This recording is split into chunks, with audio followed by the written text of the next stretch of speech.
Hello বন্ধুরা, নবনাস ওয়ার্ল্ডে তোমাদের সকলকে স্বাগত জানাই। অনেক দিন পর একটা নতুন ব্লগ নিয়ে হাজির হলাম। গিয়েছিলাম আমরা বং ফ্যামিলির ছেলের অন্নপ্রাশনে। তো চলো আজকের ব্লগটা এখান থেকে দেখতে থাকো।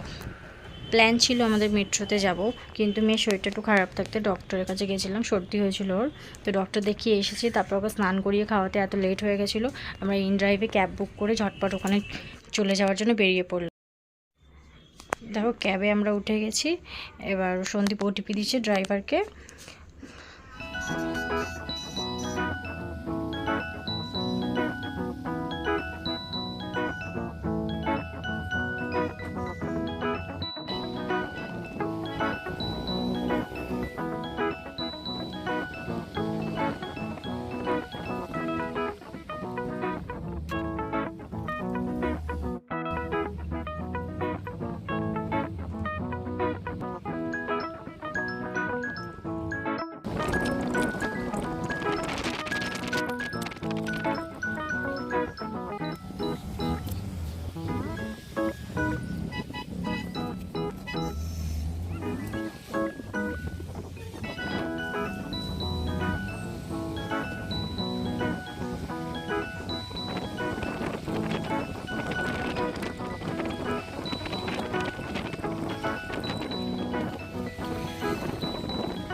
কাছাকাছি এসে গেছি দমদমের। মেয়ে দেখো কোলে ঘুমিয়ে পড়েছে।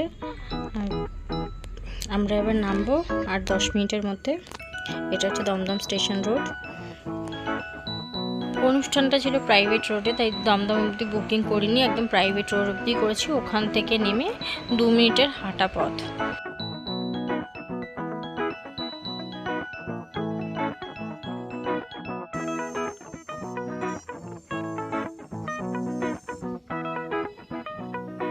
মাসিরা আমাদের আগে অটোতে ছিল, মাসিরাও নেমেছে, আমরাও গাড়ি থেকে নামলাম। এই মাসির কোলে তোজো আছে, সাহিলের কোলে মেয়ে রয়েছে। এই সন্দীপ নামছে গাড়ি থেকে। আর আমি এখন তোমাদের দেখিয়ে দিলাম কে কীরকম সেজেছিল। তিতলি এদিকে ফোনে কথা বলছে আর মৌ দেখো ভিডিও করছে, দেখে হাসছে। গাড়ি থেকে নেমে 2-4 মিনিটের হাঁটা পথ ওদের বাড়ি। আমরা যাচ্ছি ওদের ফ্ল্যাটের দিকে। তোজো আমাকে ভুলে গেছে, তাই চিনতে পারছে না বলে মুখটা ওরকম করে রেখেছে। তো এই যে আমরা ওদের বিল্ডিংয়ে ঢুকে গেছি, সিঁড়ি দিয়ে উঠছি। 3rd ফ্লোরে ওদের ফ্ল্যাট। চলো দেখাই। এটা হচ্ছে ওদের ফ্ল্যাট। তার ভিতর থেকে তোমাদের ফ্ল্যাটের ডেকোরেশনটা দেখাই। আমরা ওদের বাড়ি পৌঁছতে 2টো বেজে গেছিলো। তো গিয়ে দেখলাম আয়ানকে স্নান করানো হচ্ছে। পুচকেটার নাম হচ্ছে আয়ান, জানো তো। আর ওর লাল শাড়ি পরা যার কোলে রয়েছে ওটা হচ্ছে ওর মা মনীষা। আর পেছনে লাল পাঞ্জাবি পরা যে দাঁড়িয়ে আছে ওটা হচ্ছে বাবা অভি। ওদের চ্যানেলের নাম হচ্ছে বং ফ্যামিলি। তোমরা যদি নতুন হও তাহলে চ্যানেলটা সাবস্ক্রাইব করে দিও। আর এদিকে দেখো ভিডিওতে দেখতে পাচ্ছ একটা লাল পাঞ্জাবি পরা ছেলে জামাই সেজে মিচকি মিচকি হাসছে। ওটা হচ্ছে আয়ানের দাদা গোলু। গ্রিন কালারের শাড়ি পরা, পিঙ্ক ব্লাউজ, ওটা হচ্ছে আমার মাস্তুতো বোন আয়ানের মামি। ওর হাজব্যান্ডকে দেখাচ্ছি। ইয়েলো কালারের পাঞ্জাবি পরা, চুল আঁচাচ্ছে, ওটা হচ্ছে সৌরভ, আয়ানের মামা। আর অভির পাশে দাঁড়িয়ে পাঞ্জাবি পরা যে ছেলেটা চুল ঠিক করছে ওটা হচ্ছে অভির ভাই। ওর নাম হয়তো জিৎ, আমার ঠিক মনে নেই ভাইটার নাম। দেখতে দেখতে বিকেল হয়ে যাচ্ছিলো, বাচ্চাগুলোর খাওয়ানো হয়নি। তো ওর একটা সিস্টেম ভালো করেছিল, বাচ্চাদের জন্য খিচুড়ি বানিয়েছিল। তো ওখান থেকেই খিচুড়ি নিয়ে মেয়েকে খাইয়ে দিচ্ছিলাম। আর বোন ওদিকে ওর ছেলেকে চুপ করাচ্ছে, ছেলেটা ঘ্যান ঘ্যান করছিল গরমে। এদিকে দেখো আয়ানের আশীর্বাদ হচ্ছে। ওর মামা এখন ওকে ভাত খাওয়াবে। সবাই আশীর্বাদ করে নেবে একে একে, তারপর ভাত খাওয়ানো হবে। ওর বাবা ওইদিকে ফটো তুলতে ব্যস্ত, ওর ব্লগের ভিডিও একদিকে হচ্ছে।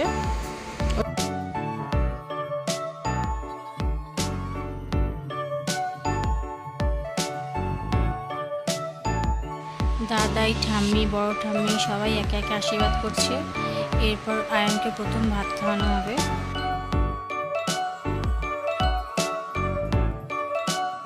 এদিকে তিতলি আর আমার কোনো কাজ ছিল না, তাই বোকার মতো দুজন দাঁড়িয়ে দাঁড়িয়ে ভিডিও বানাচ্ছিলাম আর হাসছিলাম বোকার মতো। সবাই আশীর্বাদের ওখানে ব্যস্ত। আমি এদিকে আয়ুষ্মানকে নিয়ে ব্যালকনিতে চলে আসলাম ভিডিও করবো বলে। ছেলেটা পক্স হয়েছিল, অসুস্থ ছিল, কিন্তু এখন সুস্থ আছে। এটা দেখো এদের ব্যালকনির পোর্শন, কি সুন্দর দেখো, গাছপালা ভর্তি। একটা ঝাঁকড়া পেয়ারা গাছ আছে আর একটা বাড়ির লাউ গাছ।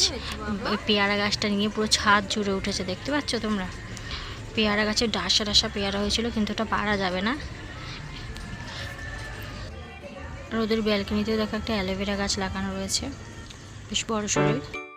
বাইরে এত গরম, সেই জন্য আমি রুমে চলে আসলাম। দেখলাম বাচ্চাগুলো সব একসাথে খেলাধুলা করছে। বাড়িতে এখন কোনো অনুষ্ঠান হয়, সবাই একসাথে, বাচ্চা বড় কচি কাচারা, কি ভালো লাগে না? কীভাবে সময়গুলো যেন কেটে যায় তাড়াতাড়ি করে। এদিকে এখনও আশীর্বাদ পর্ব চলে যাচ্ছে। এবারে আয়নের মেশো এতক্ষণ ফটোগ্রাফি করছিল, ও বসেছে রাহুল এখন আশীর্বাদ করতে। লজ্জা পাচ্ছিল, প্রথমে বসবে না বলছিল, তারপর মিষ্টি ওকে জোর করে বসিয়েছে আয়নের বড় মাসি।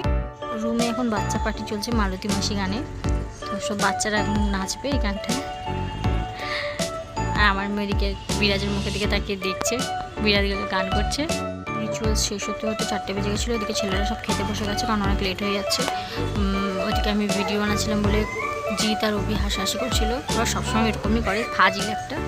আর বলছে আমি খাওয়ার সময় নাকি ভিডিও করবে, করেও ছিল আমার ভিডিও। তো পরিবেশনের দায়িত্বে ছিল মনীষা, জলি, মিষ্টি, ওরাই পরিবেশন করছিল খাবার দাবার। আর মেনুতে ছিল ভাত, ভেজ ডাল, ঝুড়ো আলু ভাজা, এঁচোড় চিংড়ি, কাতলা মাছের কালিয়া, চাটনি, পাঁপড়, রসগোল্লা, পান্তুয়া, আইসক্রিম। ছেলেদের খাওয়া দাওয়ার পর আমরা মেয়েরা ঝটপট খেতে বসে গেছিলাম। বাচ্চাগুলো ঘুমোবে বলে কাজ ছিল, তো খেয়ে দিয়ে আমরা আইসক্রিমটা খাইনি। শেষে রুমে এসে আইসক্রিম খাওয়া বলে ঠিক করলাম, কিন্তু দেখো আইসক্রিম নিয়ে বসেছে, সব বাচ্চা ঘুমিয়ে পড়েছে। আমার মেয়ের ঘুম নেই চোখে, ও আইসক্রিম খেয়ে তারপরে ঘুমাবে। তো দেখো একা একাই আইসক্রিম খাচ্ছে, কাউকে খাইয়ে দিতে হবে না। ও আইসক্রিম এত ভালোবাসে, এটা সব বাচ্চাই আইসক্রিম ক্যাডবেরি ভালোবাসে। আইসক্রিম এত ভালোবাসে, দেখো একা একাই খাবে, আর না দিলে চিৎকার শুরু। ঝটপট আমি আইসক্রিমটা খাওয়ার পর আবার মৌয়ের দিকে আর মাসির দিকে গেছিলো আইসক্রিমটা নেওয়ার জন্য। তাই আমি ওদেরকে বললাম তোরা তাড়াতাড়ি করে খেয়ে নে, মেয়ের এমনি সর্দি লেগেছে, ডক্টর দেখিয়ে এসেছি, এর উপর যদি আরও ঠান্ডা লাগে তাহলে আর দেখতে হবে না। তো ওরাও তাড়াতাড়ি করে আইসক্রিমটা খেয়ে নিল। তো চলো এবার একটু রেস্ট নিই, বাচ্চাগুলোকেও ঘুম পাড়াই, তারপর আবার দেখা হচ্ছে। গল্প করা, আড্ডা দিতে দিতে রেস্ট আর নেওয়া হলো না আমাদের। তো এখন কফি পর্ব চলছে। বাচ্চারা সন্দেশ খেয়েছে আর আমরা এই কফি আর বিস্কিট খাচ্ছি এখন। এরপর বেরোবো, কেক কাটিং হবে, তারপরে বেরোবো। আগেই বেরিয়ে যাচ্ছিলাম, কিন্তু ওরা বললো কেক কাটার পরে বেরোতে, তো সেই জন্য একটু ওয়েট করে যাচ্ছি। অলরেডি 8টা বেজে গেছে, কেকটা কাটা হলেই বেরিয়ে যাব। একটা মজার বিষয় হলো কি জানো তো, এই যে আয়ান এত কিউট, বলতে নিয়ে নজর না লাগে ওর। আমি অনেক বাচ্চা দেখেছি, এমনকি আমার নিজের মেয়েও নতুন কোনো মানুষ দেখলেই কোলে তো যায় না, দেখলে মুখটা ঘুরিয়ে নেবে। আর যদি কেউ হাত পেতে বলে কোলে আসো, তাহলে হাতটা সরিয়ে দেয়, কিন্তু ও সবার কোলে যায়। আর এত হাসি খুশি বাচ্চা, সত্যি ভগবানকে সবসময় সুস্থ রাখুক, যেন নজর না লাগে ওর। মানে চেনা অচেনার কোনো ব্যাপার নেই, ও সবার কোলে যায়। ভগবান ওদেরকে এত কিউট একটা বাচ্চা দিয়েছে। বাচ্চাটা সবসময় সুস্থ থাকুক, ভালো থাকুক, জীবনে প্রতিষ্ঠিত হোক, অনেক বড় হোক, বড় মনের মানুষ হোক, এটাই চাই। তো দেখতে দেখতে অনেক রাতই হয়ে যায়, 9:30 বাজে। এবার মাসির বাড়ি যেতে হবে, গিয়ে কথা হচ্ছে। ওদের বাড়ি থেকে বেরিয়ে আমরা লর্ডসের গলির জন্য অটো ধরবো, ওখান থেকে পূর্ব সিটি যাব টোটো ধরে।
সন্দীপ আমাদের সন্ধ্যে 7টা থেকে বাড়ি যাওয়ার জন্য তাড়া দিচ্ছিলো, কিন্তু আমরা তখন অতটা গ্রাহ্য করিনি, যে কারণ মনীষা আর রবি বলেছিল কেক কাটার পরে যেতে।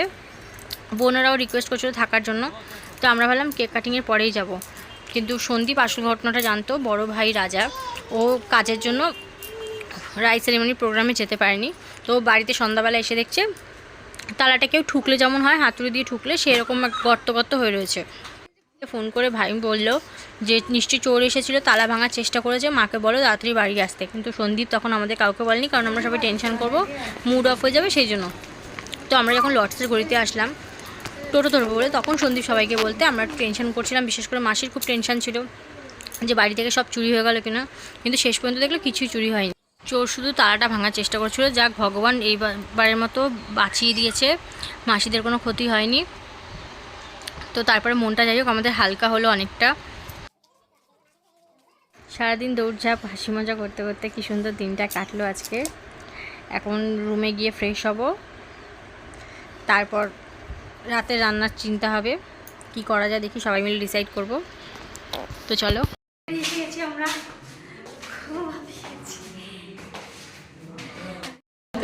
সারাদিন বোনের বাড়িতে কাটিয়ে মাসির বাড়িতে আমরা ঢুকছি। তোমরা ভিডিওটা দেখে নাও। আমরা ছিলাম না, কি না করেছে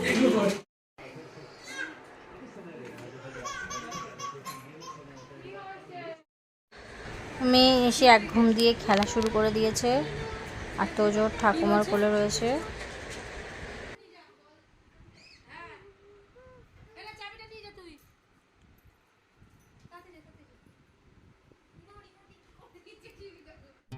সন্দীপের মর্নিং শিফটে ডিউটি ছিল, সকাল 8টার মধ্যে অফিস ঢুকতে হবে, সেই জন্য আমরা ভোর 5:45টার সময় ক্যাব বুক করে ক্যাবে করে বাড়ি ফিরেছিলাম।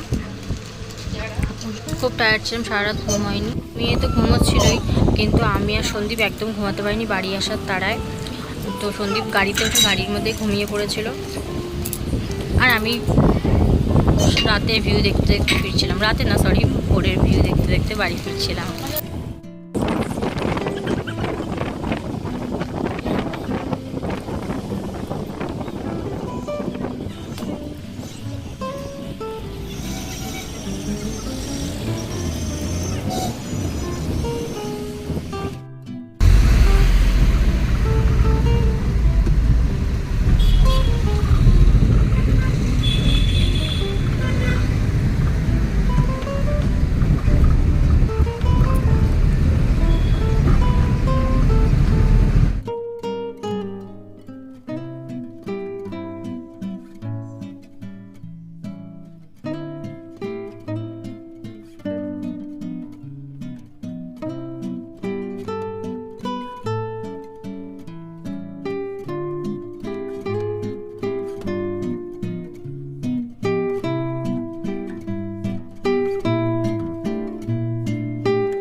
বাড়ি আসার তারা সারা রাত ঘুম হয়নি। সন্দীপ গাড়িতে ওঠার 2 মিনিটের মধ্যে ঘুমিয়ে পড়েছিল। মেয়ে তো কোলে আমার আগে থেকেই ঘুমোচ্ছিল। তো মর্নিং শিফটেও ডিউটি যাবে, একটু রেস্ট পাবে না সারাদিন, সেই কারণে আমিও ওকে বিরক্ত করিনি। আমি একা নিজের মতো ভিডিও বানাচ্ছিলাম, আর ওইদিকে সন্দীপ ঘুমোচ্ছিল।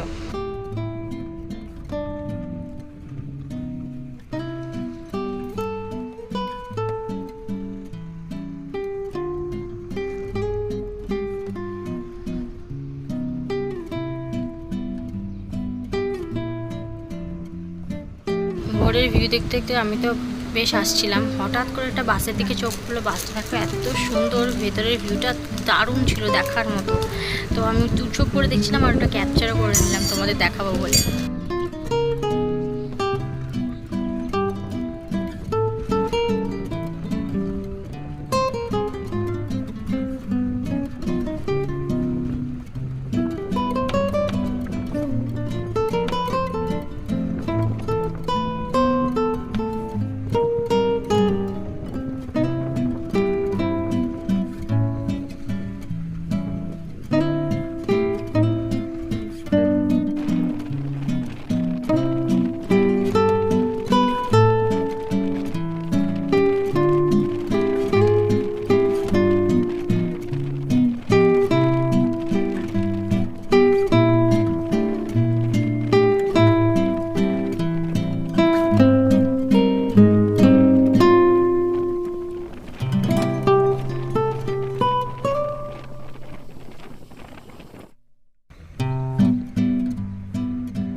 অনেক গল্প করতে করতে বাড়ির কাছাকাছি চলে এসেছি। জয় হিন্দ ব্রিজে আছি আর 2 মিনিটের মধ্যে বাড়ির সামনে নেমে যাব। তো আগের দিন দুপুর থেকে পরের দিন ভোর অবধি কী করলাম, কোথায় গেছিলাম, কোথায় ছিলাম, কাদের সাথে ছিলাম, কি খেলাম সবই তোমাদের শেয়ার করেছি, পুরো ব্লগে দেখিয়েছি। ভিডিওটা কেমন লেগেছে কমেন্ট করে জানাবে।